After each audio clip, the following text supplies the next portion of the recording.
यह सब इंसान खाने वाली चींटियों से घिरे आग के घेरे में फंसे थे। अगर आग का घेरा खत्म हो जाता तो सूरज निकलने से पहले ही यह चींटियां उन सबको खत्म कर देती। लेकिन तभी लड़के के दोस्त ने उसे धक्का देकर आग की सर्किल से बाहर फेंक दिया और इंसान खाने वाली चींटियों ने उसे घेर कर खा लिया। अगले ही पल लड़का अचानक चौंक कर जाग गया और पाया कि वह वापस गेस्ट हाउस के सामने आ चुका है। तभी उसे एहसास हुआ कि उसे दोबारा जीने का मौका मिला है और वह वहीं गेस्ट हाउस के सामने आ गया जहां यह हादसा होने वाला है।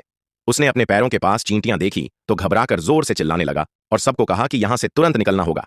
लेकिन उसका दोस्त और गर्लफ्रेंड उसे पागल समझने लगे और मजाक उड़ाते हुए बोले कि वह तो चींटियों से भी डरता है। होटल का मालिक तुरंत एक केतली में उबलता पानी लाकर सीधे चींटी के बिल में डाल देता है। यह देखकर लड़का बुरी तरह घबरा गया और उन्हें समझाने लगा कि यह इंसान खाने वाली चींटियां हैं और आज रात जरूर हमला करेंगी। लेकिन किसी ने उसकी बात पर भरोसा नहीं किया, उल्टा उसे पागल कहकर गेस्ट हाउस के अंदर चले गए। लड़के की जूनियर सहपाठी अपने कमरे में जाने वाली थी, लेकिन लड़के ने उसे चिल्लाकर रोक दिया और बोला कि वहां मत जाओ वरना छत का बीम गिरकर तुम्हारी टांग टूट जाएगी। होटल का मालिक और जूनियर दोनों उसे पागल समझने लगे, लेकिन जैसे ही उसने यह कहा छत का बीम सच में टूटकर जमीन पर गिर पड़ा।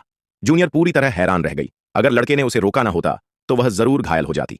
अब वह लड़के की बात मान गई और उसका साथ देने लगी। शाम ढलने में ज्यादा समय नहीं था, इसलिए लड़के ने तैयारी शुरू कर दी। वह और जूनियर सबको बचाने का सामान लेने के लिए बाहर गए, जबकि बाकी लोग यहीं बैठकर गपशप करने लगे। इसी दौरान लड़का और जूनियर सामान लेकर लौटे तो उस धोखेबाज जोड़े ने उसका मजाक उड़ाया। अच्छे कमरे पहले ही बन चुके थे तो लड़के को एक पुराना गंदा कमरा मिला, लेकिन वहां बड़े बड़े गैलन में सिरका रखा हुआ था। लड़का गंदा कमरा देखकर भी खुश हुआ क्योंकि इंसान खाने वाली चींटियां सिरके से सबसे ज्यादा डरती हैं। उसने लकड़ी के तख्तों से कमरे को मजबूत किया और जूनियर को भी एक बोतल सिरका बचाव के लिए दे दी। रात होने पर उसका दोस्त और उसकी गर्लफ्रेंड आंगन में खुलकर इश्क फरमा रहे थे। तभी एक बड़ी सी चींटी गर्लफ्रेंड की टांग पर चढ़ गई। दोस्त ने इससे कुचलकर मार डाला। लड़के ने यह देखा तो तुरंत बाहर आकर बोला कि यह इंसान खाने वाली चींटियों का जासूस था और इसके मरने के बाद निकलने वाली गंध पूरी कॉलोनी को यहां खींच लाएगी। लेकिन उन दोनों को यकीन नहीं हुआ और उल्टा लड़के को पागल और कायर कहा।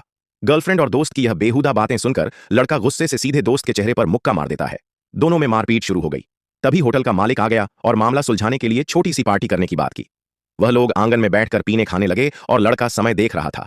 सब मौज में पार्टी कर रहे, तभी अचानक बहुत सारी चींटियां उनके पैरों पर चढ़ने लगीं।